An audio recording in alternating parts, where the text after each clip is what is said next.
The crowd had gathered early that morning, their faces a mixture of excitement and anticipation, the air thick with hope and tension. Among them was a small boy named Tommy, clutching tightly in his tiny hands a flag he had drawn himself the night before. The colors were slightly smudged, the lines uneven, but to him, it was perfect, a symbol of pride, of loyalty, of a love for a country he barely understood but deeply felt. He had been dreaming of this moment for weeks, the chance to see President John F. Kennedy speak in person. Kennedy arrived at the podium with his usual charisma, a wave to the cheering crowd, a smile that could calm the most restless hearts. Tommy's parents lifted him onto their shoulders so he could see better. The boy's eyes widened as the president's gaze seemed to sweep across the crowd, and for a moment, it landed directly on him. Clutching his hand-drawn flag, Tommy shouted, "For you, Mr. President." The president paused, a warm expression spreading across his face. He reached down and took the flag from Tommy's trembling hands, holding it up for everyone to see.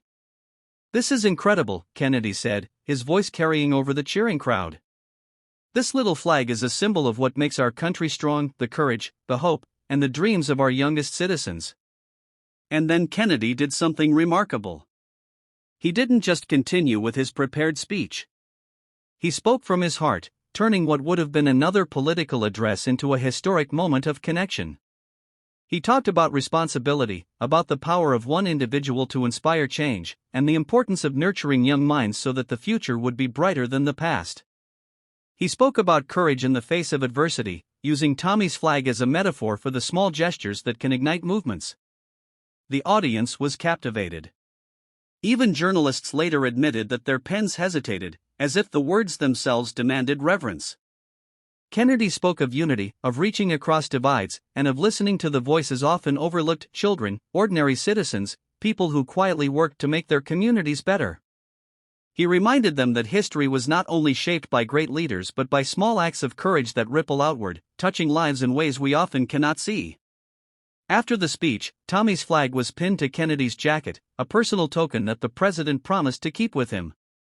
But the significance of that gesture went beyond the moment. It became a symbol of hope for the entire nation. People remembered that day not just because a president had spoken, but because a president had listened, had made room for the voice of a child, and had used that spark to ignite a conversation about values, empathy, and shared responsibility. In the days that followed, stories of Kennedy's speech spread like wildfire. Teachers brought up the moment in classrooms, inspiring children to believe in their own power to make a